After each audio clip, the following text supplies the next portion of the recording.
Fourth in the AJC Derby was a good run, but since then he's won a St Ledger at Flemington, and that wasn't probably bad effort, the Flemington effort, but that's all back now, and I think you've got to look at his recent form, which really hasn't been up to it, Bruce. And look, if Grey Song can finish in the placings from barrier 23, it'll be a surprise to a lot of people, including me. What about rain? Would that enhance his chances? Well, a lot of rain. A lot of rain would help Grey Song, and I don't think we'll get it.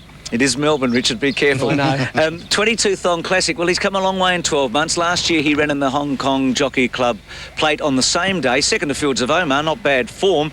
His form's good. Grosby Gold Cup winner, third in the Winning Edge and a third in the Banjo Patterson. And importantly, drops 4 kilos here, gets him with 51 kilos. There was some suggestion this horse may just miss out on getting a run, but I know Pat Carey is pretty confident about his chances. The one thing I like about this horse too is that he has the ability to overcome not only bad luck, but some interference in the races. He got a terrible prat on the turnout of the straight in one of his races at Caulfield, but he just balanced up again. So he's a hardy animal, and I think, Rich, you need a hardy horse in a race like the Melbourne Cup where there's going to be a fair bit of buffeting early. I just wonder whether he gets enough weight off top class, international class stayers. He's 51 kilos. He's meeting Vinnie Rowe only 8 kilos worse. I mean... But he is flying. I think it's a bit close in the weights to the good ones for mine. OK, Miss Melisse Bart's got a run on the Cup, and I reckon that's always good news. We love it when the Cup's King has a runner. She's won one race in her life. It was a Saturday race at Geelong. Surely not. No, surely well, not. Well, the fairy tale could gather momentum. Just watch out here. JB Cummings. Now, we're not talking about a normal trainer here. We're talking about a Melbourne Cup trainer. And I do feel that the trainers that know how to get a horse ready for the 3,200 metres, they've got to be taken into consideration, even when the horse has only won at a provincial track. Did she finish the Saab off yesterday? I felt she was going to beat Requiem with 200 to go, but Requiem actually went away from her in the last little bit. What did you think of the Saab? And he'd had a much tougher run, Requiem, than Miss Melisse had, and he did get away from her in the end. I thought her run peaked about 50 metres out here. Look, she's only won a Class 1 at Geelong over 2,400 metres.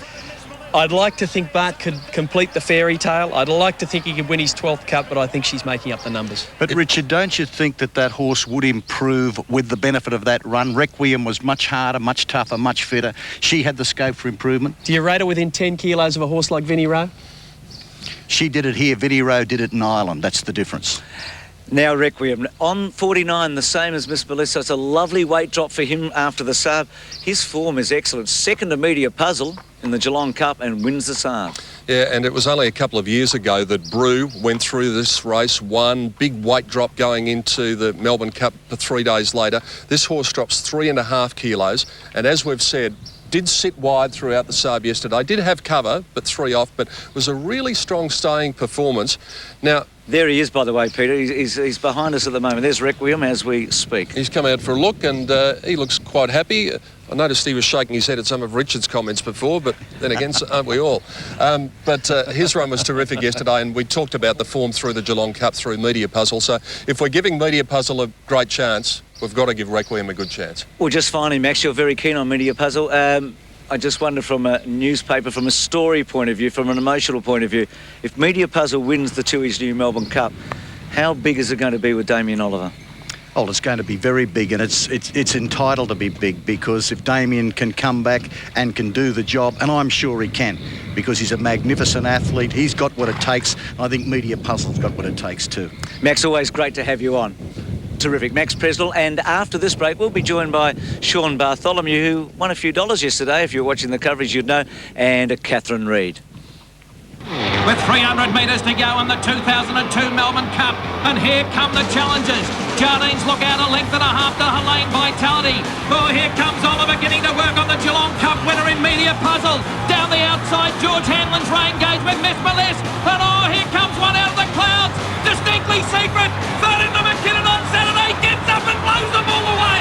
And the Cup's gone across the Tasman again. New Zealand are winners, and Distinctly Secret has got up to beat Jardines Lookout, Helene Vitality, Media Puzzle, Rain Gauge, and Miss Melisse. Yibbity yibbida. That's all, folks.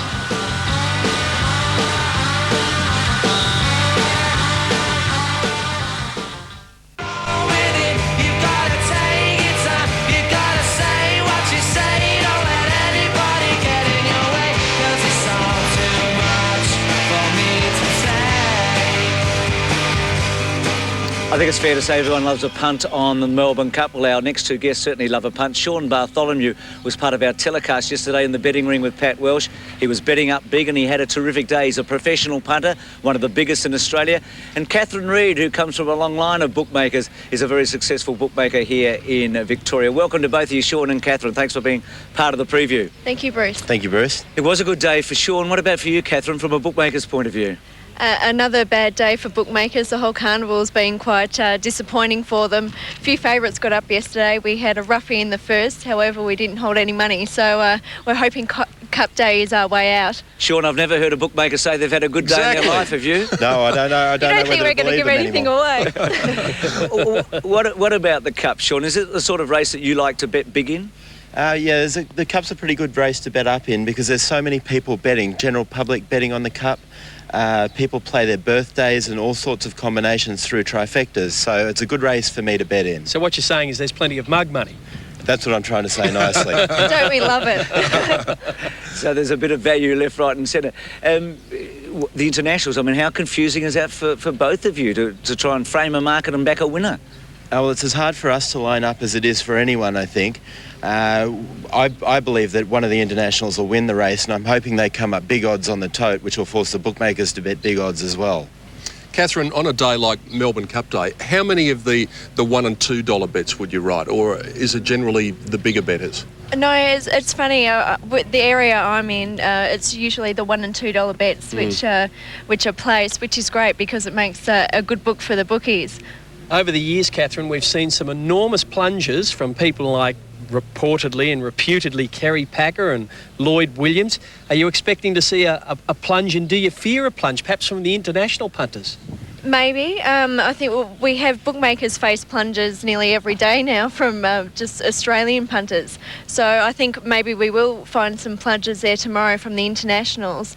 Hopefully with a wide betting race we can make a book and have lay a few horses. Just two from yesterday, Sean in particular, Distinctly Secret and Fantastic. How impressed were you with their performances? Not overly impressed. I still believe that the winner will come from one of the overseas horses, so I'm going with Media Puzzle.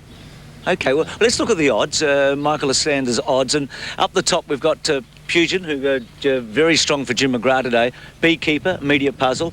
Now they're at $6 or 5 to 1. Then Vinnie Rowe, who's got out a bit. He's $8 now. Rain Gauge and Distinctly Secret out to 15s, and Fantastic 16 to 1. So as Peter said earlier, just 7 horses under 20 to 1. Catherine, do you think that's about? I mean, we have a call of the card tomorrow. Is that about where they're going to be on Tuesday when we start off betting? No, I don't think so. I think you'll get better odds. The top 3 there. With Beekeeper and Puget. Cup Day, you have to be there, you have to be in the betting ring. You will always get better odds on the day. Well, Sam Mason down the bottom at 125 to 1's had a fair push today. Catherine,